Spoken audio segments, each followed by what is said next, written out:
Hay vivencias en nuestras vidas, en tu vida, en mi vida, que nos calan hondo, que nos marcan, eh, que de repente nos descontrolan, nos desaniman, nos cambian toda nuestra expectativa de lo que teníamos planeado, y muchas veces también nos llevan a cansarnos. Mm, Pero sí. quiero que veas un poco esto con el día a día, con tu trabajo, con el llevar dinero a casa, con el prepararte con esto otro, los proyectos que tienes, etcétera. Mm. Y no sé si te ha pasado cuánta expectativa causa el tiempo de vacaciones. A veces las vacaciones las Mm. tomamos todos de manera muy diversa. A Mm. veces tomamos las vacaciones eh, con la familia, con algún amigo, o quizás también planeamos una vacación de ir a un lugar de ensueño, a algún lugar que queremos conocer. Pero ese tiempo produce en nosotros una expectativa. Yo sé que produce en ti eso de, oye, preparemos las maletas, nos vamos a reencontrar con un ser querido, o vamos a conocer las ruinas de tal parte, o vamos a conocer una selva, vamos a conocer los bosques, los lagos, vamos a conocer tal cosa, una nueva cultura.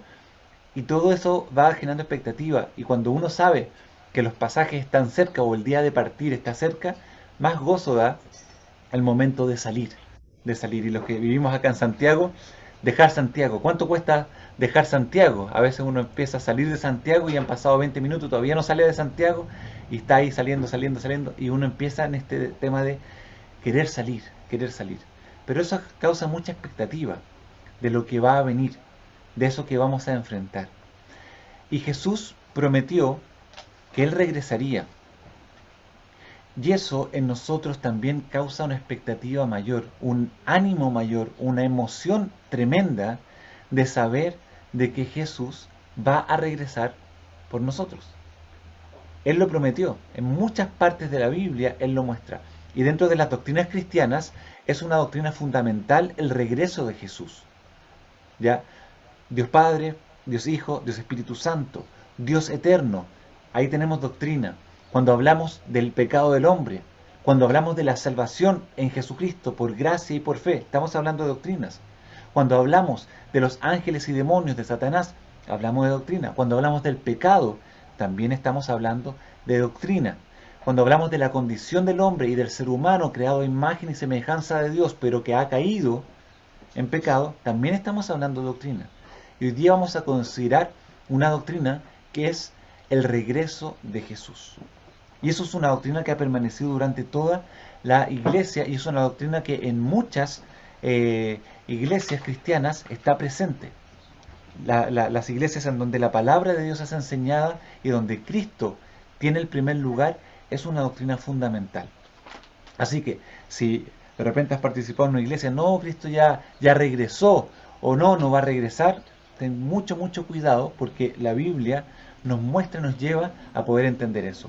Pero quiero que podamos ir respondiendo un poco la pregunta es, ¿cuándo vendrá Jesús? Así como tú planeas unas vacaciones, ya, o a veces puede ser incluso una junta o algo así, y eso te causa expectativa de saber que llega la fecha, lo mismo es, bueno, ¿cuándo Jesús vendrá? Y eso es lo que vamos a ir desarrollando durante este momento. Quiero que sepas que nosotros no somos los únicos, ¿ya? Y tú y yo no eres el único que somos enfrentados a situaciones que nos superan, a cansancios agobiantes, a desilusiones, a cambios de planes, a que el mundo se vuelve patas arriba y no sabemos cómo va a seguir. En la Biblia también Dios nos muestra ejemplos de muchas personas que las cosas cambiaron notablemente, pero que Dios estaba actuando en sus vidas. Mira, acompáñame al Salmo 118 y quiero que con este versículo vayamos comenzando este estudio en el capítulo 118 del libro de Salmos, versículos 5 y 6.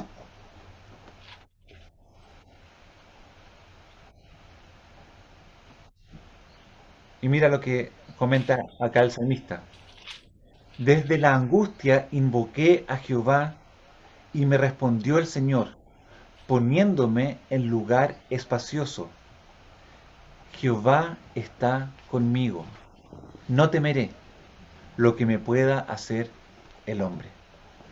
El Señor está conmigo. No temeré lo que pueda hacer el hombre. ¿Tienes la confianza de que Dios está contigo? Y esto quiero llevarlo a un plano práctico.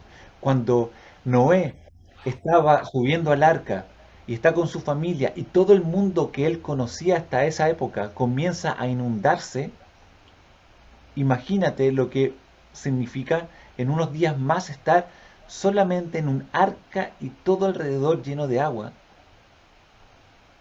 Y puede decir lo mismo que el salmista, desde la angustia invoqué a Jehová. Dios, el mundo que conocí, ¿va a ser ahora un mundo de agua por siempre? Nosotros conocemos la historia, pero en ese momento, cuando Noé estaba adentro del arca y se escuchaba la lluvia afuera caer, caer, caer, caer, no son momentos en donde la historia de Noé cambió completamente y él dijo, bueno, ¿y qué estoy haciendo acá? Dios, ¿qué estás teniendo en mente? En otro aspecto, cuando Josué queda solo porque Moisés había fallecido, el libertador de Israel que había sacado a Israel de Egipto había muerto y él estaba ahí y el pueblo mirándolo a él como el sucesor de Moisés.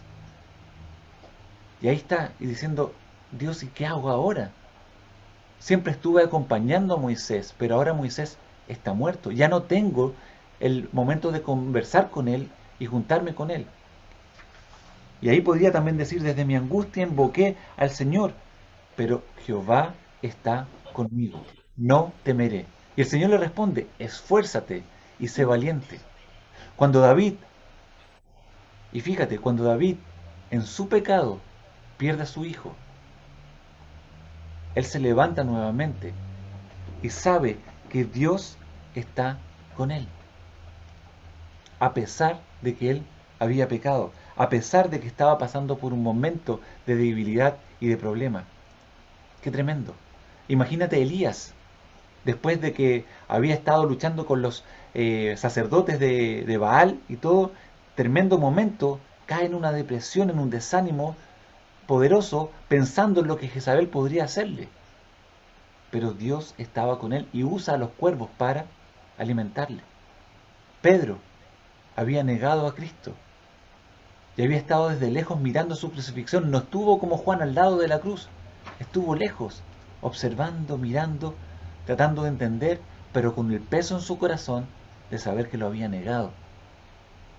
En mi angustia invoqué al Señor, dice el Salmo, y Él me respondió. Y luego Jesús le responde, le dice, dile a los discípulos y a Pedro que yo voy delante a Galilea.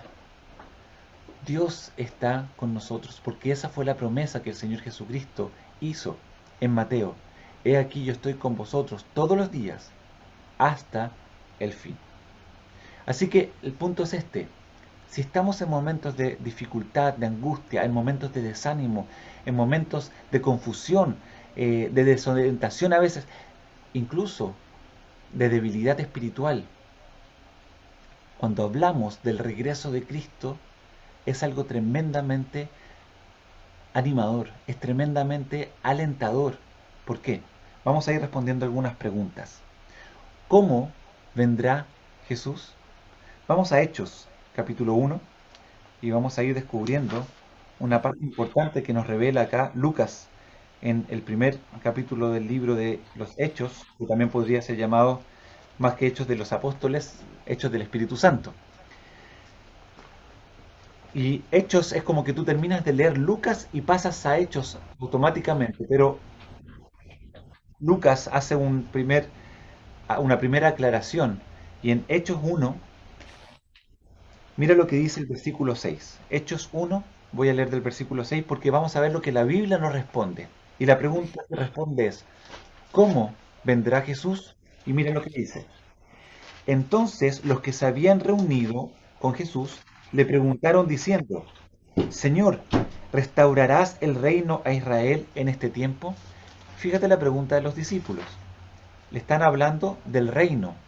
Jesús había sido llamado el rey de los judíos y por eso Pilato se lava las manos diciendo, este es el rey de los judíos, pero no encuentro ningún mal en él.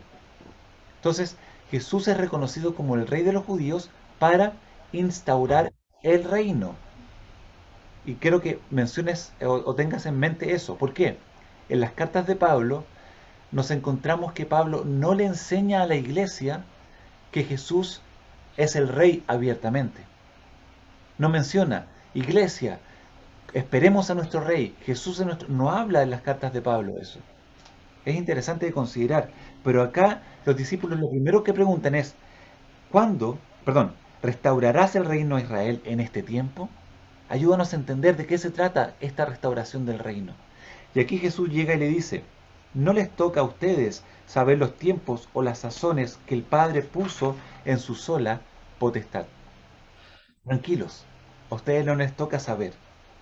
Bueno, pero ¿cómo vendrá Jesús? Mira, pero recibiréis poder cuando haya venido sobre vosotros el Espíritu Santo y me seréis testigos en Jerusalén, en toda Judea, en Samaria y hasta lo último de la tierra. En Mateo también vuelve a decir que el Evangelio del Reino se predicará hasta lo último de la tierra, entonces vendrá el fin. Y aquí nos da luces de cómo vendrá. Es necesario que el Evangelio sea predicado en todo lugar. Y por eso como iglesia no cesemos de pensar en los pueblos no alcanzados y de orar por los pueblos no alcanzados. El día martes estuvimos orando por la etnia Guima y es importante que podamos seguir conociendo también otras etnias que necesitan la palabra de Dios. Una etnia de Sudán que tiene el Nuevo Testamento en su idioma, pero lamentablemente el analfabetismo es muy grande. Sigamos orando. Y si Dios en un momento dado te lleva, amén, que así sea. Este versículo, el 8 de Hechos, es muy misionero. Pero estamos viendo la pregunta es, ¿cómo vendrá Jesús? Y mira el versículo 9. Y habiendo dicho estas cosas, viéndolo ellos, fue alzado y lo recibió una nube que lo ocultó de sus ojos. Ayer mientras pensaba en el mensaje de hoy día, no sé si fijaron, en Santiago había nubes dispersas por muchas partes. Y mirando al cielo, me di cuenta de una nube grande que estaba pasando sobre nuestra casa y se me vino a la mente este momento. Dice que Jesús les habló, está también Mateo 28, cuando hace la gran comisión, todo eso, y dice, y fue alzado, y ahí hablamos de la ascensión, fue alzado y le recibió una nube que lo ocultó de sus ojos. Entonces, ¿cómo vendrá Jesús? Mira lo que dice, versículo 10 y 11. Y estando ellos con los ojos puestos en el cielo, entre tanto que él se iba, he aquí se pusieron junto a ellos dos varones con vestiduras blancas. Nos da a entender de ángeles. Los cuales también les dijeron, varones Galileos, ¿por qué estáis mirando al cielo? Este mismo Jesús, que ha sido tomado de vosotros al cielo, así vendrá como le habéis visto ir al cielo. Y aquí la Biblia nos revela cómo Jesús vendrá. Entre paréntesis, siempre pensamos en los ángeles con alas. La Biblia no nos revela a los ángeles con alas. De hecho, piensa el momento. Imagínate que ellos están viendo el cielo y al lado un tipo con alas desde la espalda se para al lado y dice, ¿qué están mirando al cielo? Yo lo miro y salgo corriendo porque nunca he visto un tipo así. Pero ellos tienen una conversación y escuchan a estos hombres con vestiduras blancas. Los serafines, querubines, tienen alas. Pero los ángeles propiamente tal, la Biblia no nos enseña como alas. Un paréntesis solamente para que podamos ir entendiendo también otras realidades. Pero dice, ¿por qué estáis mirando el cielo? Les hace una pregunta bastante retórica. Les dice, este mismo Jesús. Y está diciendo ahí, este Jesús que ustedes conocieron, este Jesús que tuvo un ministerio donde predicó, donde enseñó, donde habló del reino, donde habló del poder de Dios, del amor de Dios, donde sanó, donde resucitó. ¿Qué es lo que dice? Este mismo Jesús que ha sido tomado de vosotros al cielo, Jesús estaba con ellos, él había resucitado corporalmente, físicamente, no era un espíritu que resucitó etéreo, sino que Jesús resucitó en cuerpo y espíritu. Dice, este que ha sido tomado a vosotros, de vosotros al cielo, así vendrá como le habéis visto ir al cielo. Así que, ¿cómo vendrá Jesús? De la misma manera que Él ascendió y fue tomado en una nube, así Él vendrá también desde las nubes. Y eso nos revela la palabra. Así que va a ser un día con nubes cuando Jesús vuelva. Ahí entramos en detalles más prácticos. Pero mira, acompáñame a Apocalipsis 1:7, que tenemos que ir afirmando esta idea. Nos sacamos textos de por aquí y por allá y tratamos de armar una idea, sino que vamos complementando lo que la palabra revela. ¿Ya? Y mira, solamente para ir aclarándote lo que te había comentado recién, estamos en Apocalipsis 1, versículo 1, mira lo que dice. La revelación de Jesucristo que Dios le dio para manifestar a sus siervos las cosas que deben suceder pronto.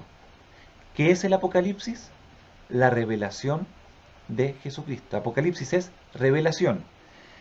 ¿Para qué? Para manifestar a sus siervos, a los creyentes, a sus hijos, las cosas que deben suceder pronto. Así que el Apocalipsis es para los discípulos de Jesús, para los seguidores, es para nosotros. Si tú eres un discípulo de Jesús, el Apocalipsis es para ti, para que Jesús sea revelado a tu vida. Leamos el versículo 7. He aquí que viene con las nubes. Y aquí vuelve a confirmar lo que estaba diciendo Lucas en Hechos. El Apocalipsis fue escrito por Juan. Dice, he aquí viene con las nubes y todo ojo le verá y los que le traspasaron y todos los linajes de la tierra harán lamentación por él. Y aquí nos revela Apocalipsis, o sea Juan, que Jesús vendrá y todo ojo le verá. Yo siempre había pensado esto, ¿cómo va a ser posible? Con la tecnología que tenemos actualmente, se puede hacer perfectamente. Que cuando Jesús vuelva, todo ojo le verá. Qué interesante cómo los tiempos van cambiando para que la profecía se vaya cumpliendo. Fue lo mismo que sucedió en el tiempo que Jesús vino. Cuando Él nació, dice que todo el imperio, todo estaba de tal manera que se produjo el nacimiento de acuerdo a la profecía. Cuando Jesús vuelva por segunda vez, va a suceder exactamente, y está sucediendo exactamente lo mismo. Pero mira lo que dice, y los que lo traspasaron, y ahí está hablando del pueblo de Israel, y todos los linajes de la tierra, y ahí incluye a todos los gentiles, harán lamentación por él. Qué interesante. O sea, el regreso de Jesús, ¿cómo va a ser? Para algunos no va a ser muy agradable. ¿Y por qué? Vamos a ir entendiéndolo poco a poco, pero lo primero que puedo decirte, porque Jesús vuelve a reinar. Él es Rey de Reyes y Señor de Señores. Y en el contexto que estamos viviendo en Latinoamérica, quiero que lo puedas entender. Jesús no es un presidente. Él no va a venir a elecciones. Él no está haciendo campaña. Él no va a hacer una asamblea constituyente. Él no va a promulgar una nueva constitución. Él no. Él es Rey. Y los títulos reales son dados. Y por lo tanto, cuando son otorgados, no son revocados.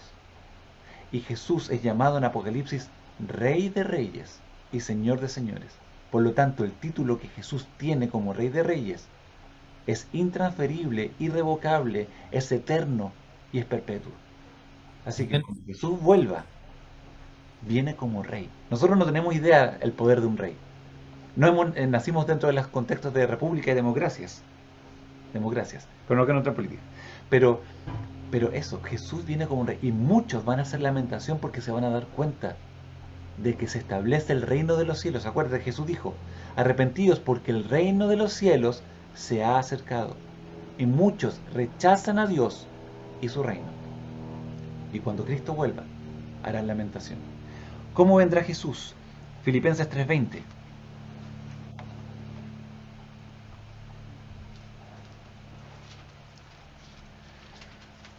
Y este versículo a mí me encanta. Cuando lo aprendí nunca más se me olvidó. Y vuelvo, entre paréntesis, apréndete la Biblia, léela, léela. No te quedes solamente, no, que la tengo en mi celular. Así que, prendo, no. Manténla en tu mente, guárdala en tu corazón, atesórala. Y serás bienaventurado. Mira lo que dice Filipenses 3:20. Mas nuestra ciudadanía está en los cielos. ¿Dónde está nuestra ciudadanía verdadera? En los cielos. Y aquí estamos hablando a los creyentes, a los cristianos, que hemos sido salvados por gracia. De donde también esperamos al Salvador, al Señor Jesucristo. Y vuelve entonces ahora Pablo. Lucas nos habló en Hechos, Juan nos habló en Apocalipsis, y ahora Pablo nos vuelve a reiterar que Jesús viene desde los cielos. ¿Y qué está en los cielos? Nuestra ciudadanía. Así que tengo un carnet de ciudadano de los cielos. Soy ciudadano de los cielos. ¿Eres tú ciudadano de los cielos? ¿Eres ciudadano del reino de Dios? Eso es otorgado a aquellos que se han humillado frente a la cruz de Cristo y que por gracia han recibido el perdón de Dios. Y una vez que tú lo recibes, dice que Él les da el derecho, la potestad de ser llamados hijos de Dios. Así que nuestra ciudadanía, ¿dónde está? En los cielos. Así que tenemos doble ciudadanía. La ciudadanía que tienes acá en este mundo, que puede ser chileno, venezolano, colombiano, eh, alemán, francés, italiano, no sé, de todo, podemos tener esa ciudadanía, pero cuando soy creyente, cuando tengo a Cristo en mi corazón, tengo ahora una ciudadanía eterna. ¿Y de dónde viene Jesús? Dice, esperamos, ¿de dónde esperamos al Salvador? ¿De dónde? De los cielos. Ok, entonces, ¿cómo vendrá?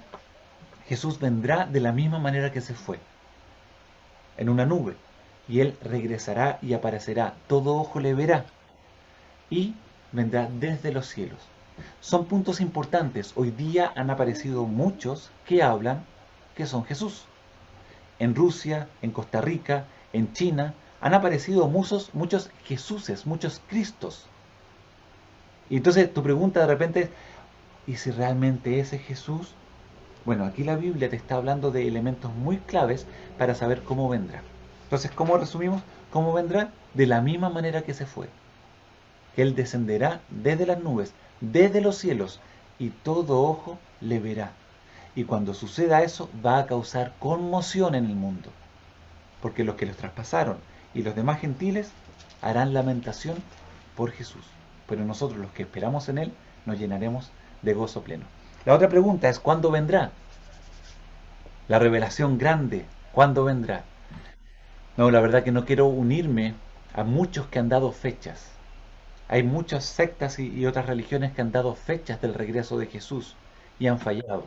De hecho, en una de las lecturas que tuve hace un tiempo atrás en una publicación en internet de una secta, volvieron a dar una fecha para el 2025, creo más o menos. No, mira, vamos a ver lo que la Biblia nos enseña. ¿Ya? Apocalipsis 22. Volvamos a la lectura donde estábamos. Y aquí vamos a entender. Mira lo que dice el versículo 6 y 7. ¿Cuándo vendrá Jesús? Dice, estas palabras son fieles y verdaderas. O sea, la profecía que Dios da es fiel y verdadera. Y el Señor, el Dios de los espíritus de los profetas, ha enviado su ángel. Fíjate, muestra a Dios como la autoridad máxima de la profecía. Por lo tanto, la profecía no es entregada por voluntad humana, como dice Pedro, sino que los santos hombres, siendo inspirados por Dios, han revelado. Así que tenemos ahí una seguridad de que el autor oficial de la revelación profética es Dios, porque Él es catalogado el Dios de los espíritus de los profetas. Pero, ¿cuándo vendrá? Dice, para mostrar a sus siervos las cosas que deben suceder pronto. ¿Te acuerdas que en el versículo, capítulo 1 también decía las cosas que sucederán pronto? Y ahí el versículo 7, he aquí vengo pronto. ¿Cuándo vendrá Jesús? Pronto. Versículo 12, he aquí yo vengo pronto y mi galardón conmigo para recompensar a cada uno según sea su obra. ¿Cuándo viene Jesús? Pronto. Y el versículo 20, ¿qué es lo que dice? El que da testimonio de estas cosas dice, ciertamente vengo en breve. Ciertamente vengo en breve. Amén, sí, ven Señor Jesús. Y no puedo dejar de leer el versículo 17 del mismo capítulo. El Espíritu y la esposa. ¿Qué es el Espíritu? El Espíritu Santo que vive en ti y en mí, hablo de los verdaderos cristianos, es el Espíritu de Cristo, según Romanos capítulo 8. Es el Espíritu de Cristo, que es la garantía de nuestra posición adquirida. O sea, Dios dejó en nosotros su Espíritu como garantía de que Jesús regresaría. Tenemos la garantía por el Espíritu Santo de que Jesús va a regresar. Y mira lo que dice, y la esposa, ¿quién es la esposa de Jesús? La iglesia.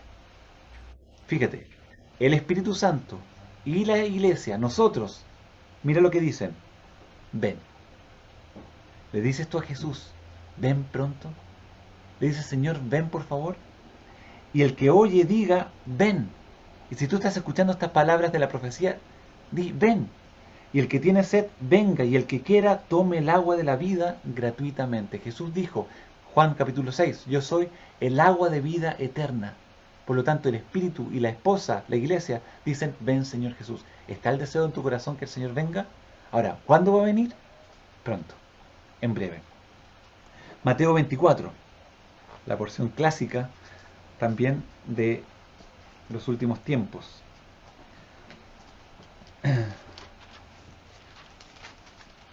Y ahí vamos a leer el versículo 35 y 39 de Mateo 24. Y mira lo que nos enseña. El cielo y la tierra pasarán, pero mis palabras no pasarán. Pero del día y la hora nadie sabe, ni aun mi Padre, perdón, ni aun los ángeles de los cielos, sino solo el Padre. Perdón, había cambiado la versión. Pero el día y la hora nadie sabe. ¿Cuándo vendrá Jesús? No tenemos día ni hora. Ni aun los ángeles de los cielos, sino solamente el Padre. Y aquí Jesús revela algo bien interesante en cuanto al conocimiento del regreso de Cristo. ¿Cuándo vendrá? Breve, pronto. ¿Pero cuál es el día y la hora? Solamente Dios va a determinar. Imagino ese momento cuando el Señor, Dios Padre Todopoderoso, llegue y diga, hoy es el día, hoy es el momento, a las 5 de la tarde, no, no sé la hora que Él va a poner, pero cuando se muestre esa voz que dé el momento en que Jesús vuelva. ¿Cómo va a venir? En las nubes, todo ojo le verá, desde los cielos. ¿Pero cuándo? El día y la hora nadie lo sabe. Mas como los días de Noé, así será la venida del Hijo del Hombre. Porque como los días antes del diluvio estaban comiendo y bebiendo. Y fíjate lo que Jesús revela acá. Así como en los días del diluvio, antes del diluvio, estaban comiendo y bebiendo, casándose y dando en casamiento, hasta el día en que no entró en el arca, y no entendieron hasta que vino el diluvio y se los llevó a todos. Así será también la venida del Hijo del Hombre. Y aquí Jesús nos revela también algo muy importante del cómo vendrá. Pero cuándo no tenemos claridad. Sabemos que es pronto, que es en breve. Pero dice, y es lo que está pasando hoy día, ¿o no? ¿Qué es lo que dice? Estaban comiendo y bebiendo. ¿Cuánto real se ha vuelto a tener el tema? Y hablo de Occidente. No todo, pero muchos. En Estados Unidos me acuerdo que comenzaron a salir las versiones ya no pequeñitas de tomar bebida. Cuando tú ibas a comprar a un restaurante o algo así, te daban 1 litro de bebida. Comer, beber, pasarla bien, disfrutar. Luego, ¿cuántas películas no has visto? Y no es fuera de la realidad, en donde se hace guerra de comida, se bota la comida, mientras en otros países del mundo hay hambrunas. Comamos, bebamos, disfrutemos la abundancia. En Europa también hay muchos lugares en donde el tema de la comida ya es algo normal, es algo básico. Y se está hablando casi, es un derecho el que tú tengas acceso a la comida. Comamos y bebamos. Y dice, casándose y dando en casamiento. Qué interesante lo que plantea acá Jesús. Revela esto de casarse, pero inventar también una forma de casarse. Para que lo analices y veas en el contexto que estamos viviendo. Así que la pregunta es, ¿cuándo vendrá Jesús? Muy pronto y en breve. Vamos a Hebreos, capítulo 4. Para que tú digas, pero necesito una fecha. A veces los inquietos estamos ahí preguntando fechas. Señor, pero dame claridad. Quiero mostrarte un poco esto antes de ir a la otra pregunta. Hebreos capítulo 4, versículo 16. Y aquí Jesús nos anima, por medio del autor de Hebreos, a lo siguiente. Acerquémonos, pues, confiadamente al trono de la gracia. Acércate con confianza al trono de Dios, que es el trono de gracia, para alcanzar misericordia y hallar gracia para el oportuno socorro. Cuando Jesús vuelva, Él dice en Juan capítulo 14, los puedes leer, que Él nos va a tomar a sí mismo para que donde Él esté, nosotros también estemos. Por lo tanto, habla del oportuno socorro. Cuando Jesús vuelva, Él no va a volver ni atrasado ni adelantado. Va a volver en el momento oportuno. Así que, si estás viviendo en estos momentos de dificultad, de angustia, de incertidumbre, tranquilo, ten confianza, saca la ansiedad y dile, Señor, ven pronto. Y Él va a llegar en el momento oportuno, porque el socorro del Señor es oportuno para ti y para mí. Quiero hacer un pequeño, entre paréntesis, cuando Jesús habla en breve, cuando habla pronto, también está dando a conocer el tema de la historia humana. Cuando comenzó la historia humana, y vamos a los principios, a los inicios, a Adán y Eva, luego nos encontramos con Noé y todo, tenemos más o menos aproximadamente en números redondos, desde el inicio hasta Jesús hablamos más o menos de 4000 años. Desde, eh, desde el tiempo de la ley hasta Jesús, también tenemos un momento grande para considerarlo. Entonces, cuando Jesús anuncia de que Él regresa en breve, han pasado 2000 años desde que Jesús vino la primera vez. Si lo comparamos dentro de la historia humana, entonces estamos viviendo el tiempo corto. No estamos viviendo ya diciendo, oye, pero se demoró, ya pasó mucho tiempo.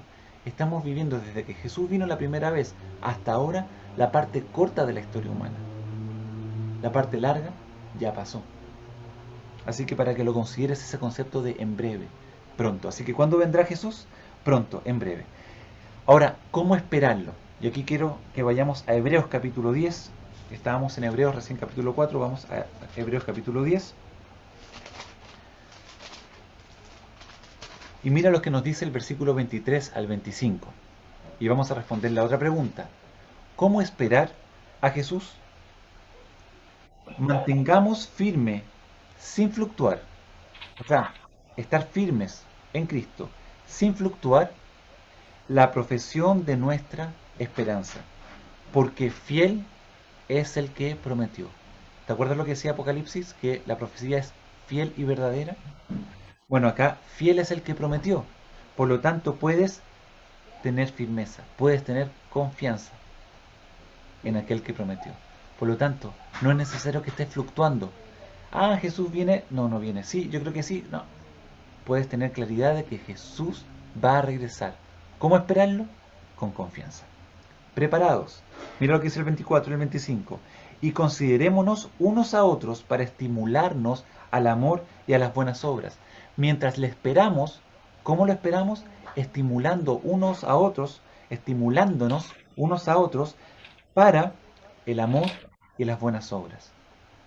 Para llenarnos de su amor. Ese amor que nos llena de esperanza, ese amor que nos trae paz, ese amor que nos da confianza. Y finalmente, actuar con buenas obras.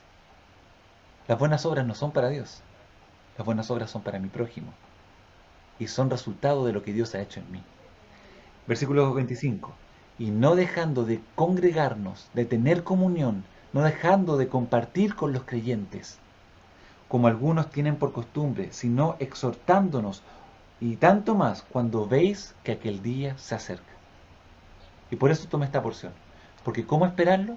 Sabemos que aquel día se acerca, pero mientras tanto nos estimulamos al amor y a las buenas obras y nos exhortamos tanto más sabiendo que aquel día se acerca. Por eso quiero exhortarte y nos exhortemos. Jesús viene pronto. Qué tremendo.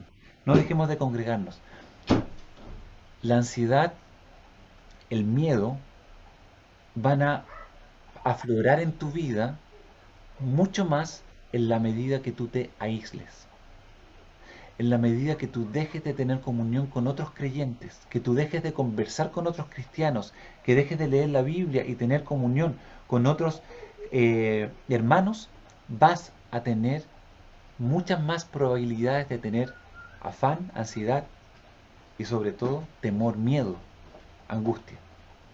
Por eso lo que nos dice Hebreos capítulo 10, versículos 23 al 25 es tremendo. Estimularnos unos a otros. No dejes que el afán y la ansiedad se vayan sumando en tu vida de tal manera que generen ese miedo.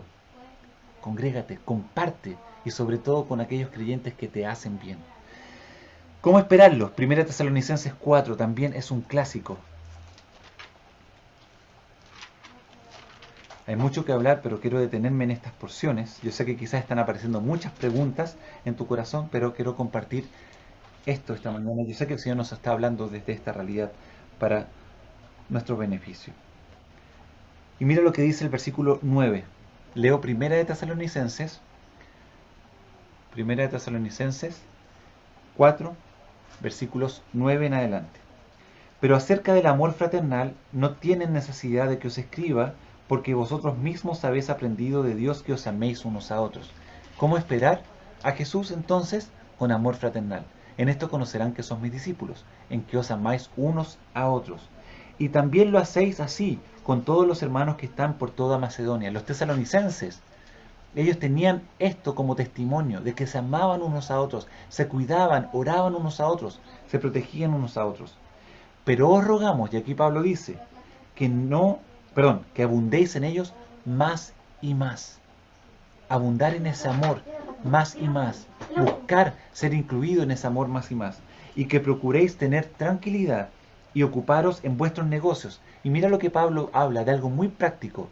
¿Cómo esperar a Jesús? Dice, ocuparos en vuestros negocios y trabajar con vuestras manos de la manera que os hemos mandado.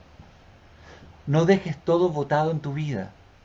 Sigue haciendo tus cosas, porque Jesús viene en breve, pero no sabemos cuándo. Pero lo que hagas, hazlo para honrar y glorificar a Dios. Una forma de adorar a Cristo es tu trabajo. Una forma de adorar a Cristo son los negocios en los cuales tú te estás involucrando. Pero hazlo honradamente. Y dice, a fin de que os conduzcáis honradamente para con los de afuera y no tengáis necesidad de nada. Qué tremenda enseñanza práctica. ¿Cómo esperar a Jesús? Haciendo lo que tenemos que hacer. Ocupándonos en lo nuestro. Involucrándonos en aquellas cosas para la gloria de Dios. No permitas que esas cosas vayan afectando y distrayéndote de que Cristo regrese y vuelve pronto. Mira lo que dice a continuación, tampoco queremos hermanos que ignoréis acerca de los que duermen para que no estén tristes como los otros que no tienen esperanza. Leo el versículo 13 de 1 Tesalonicenses 4. No podemos estar tristes como los que no tienen a Cristo, como los incrédulos. Ellos no tienen esperanza. El futuro de un no creyente es desde la hora hasta la tumba. El futuro de un cristiano es desde la hora hasta la eternidad. Así que si creemos que Jesús murió y resucitó, así también traerá Dios con Jesús a los que durmieron en él.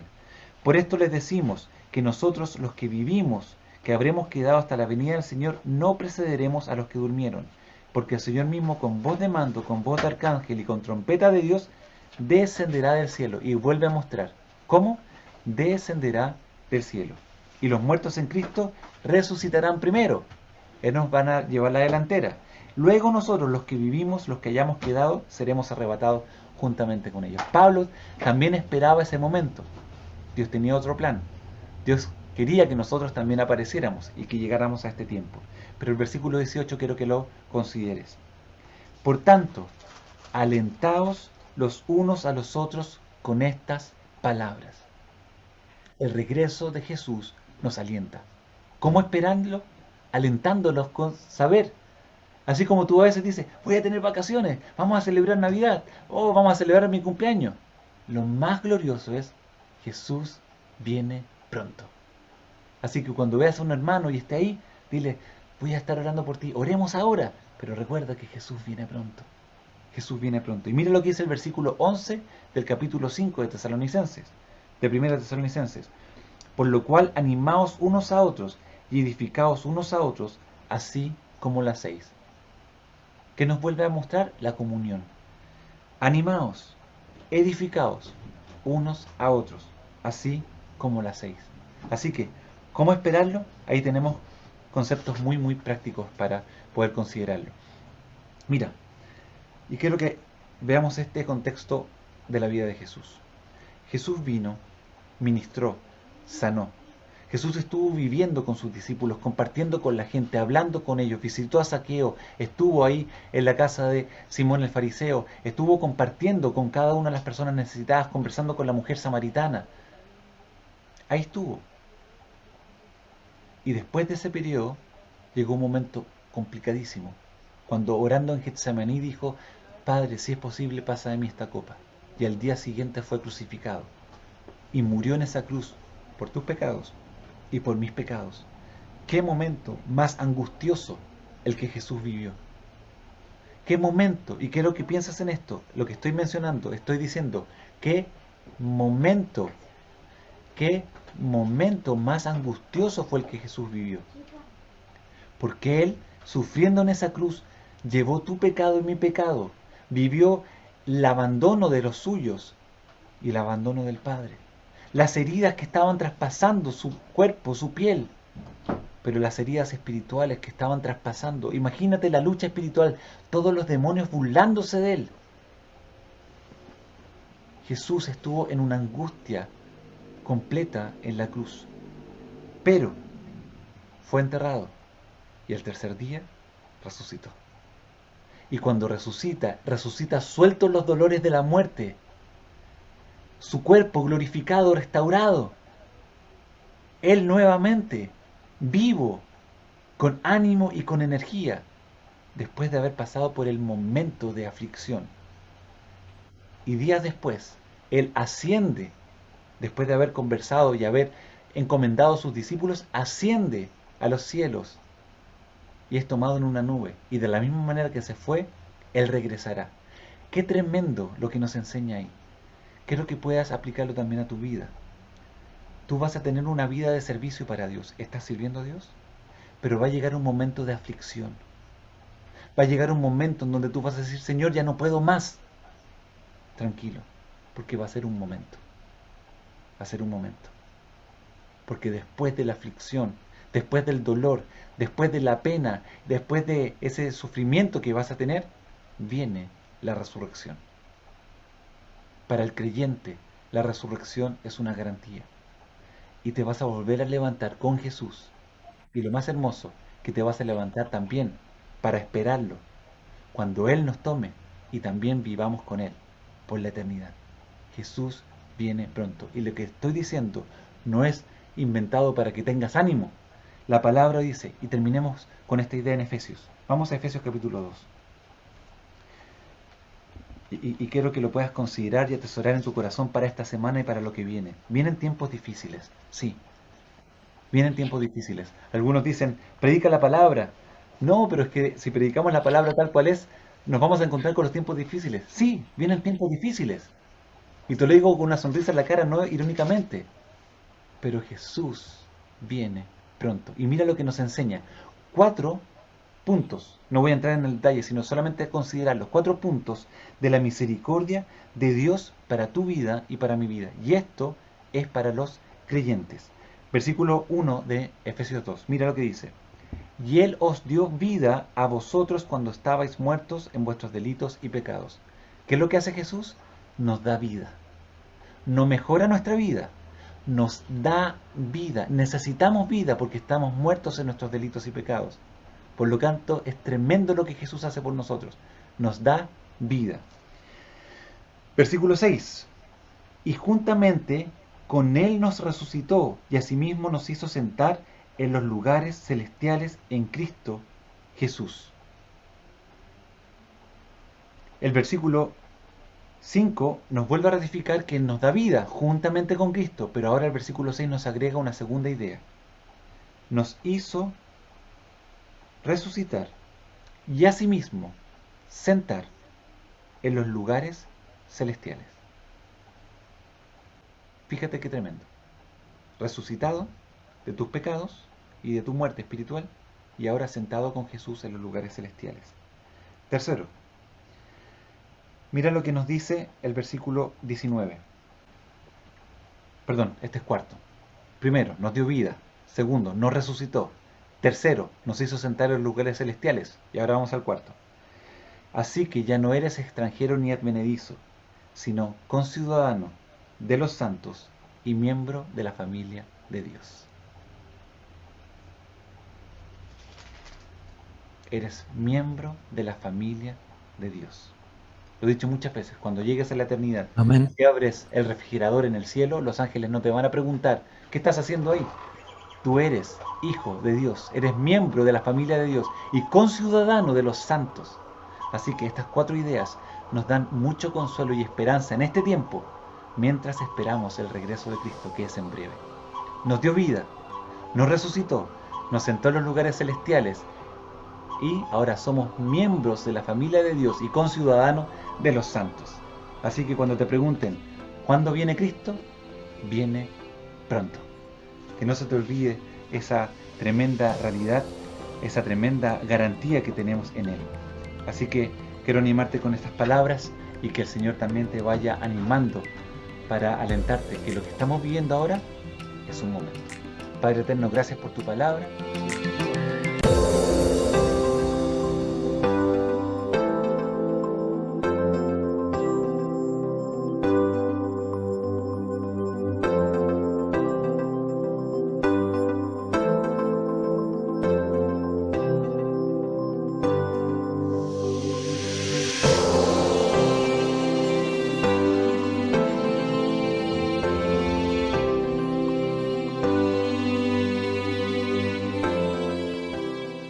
Jesús es mi todo en todo. Jesús para mí es mi libertador, sanador y restaurador. Es mi guía, mi apoyo y aquel que jamás me deja sola. Jesús ha sido el sanador y la paz de mi alma, y es mi resurrección y la vida eterna. Se ha adueñado de mi vida, de tanta gracia y misericordia. Y primeramente me dio la vida eterna. Para mí Jesús es ese amigo infalible al cual puedo recurrir en cualquier hora y lugar. Jesús para mí es el Hijo de Dios, mi Salvador, mi sanador, mi amigo fiel. Jesús es mi todo.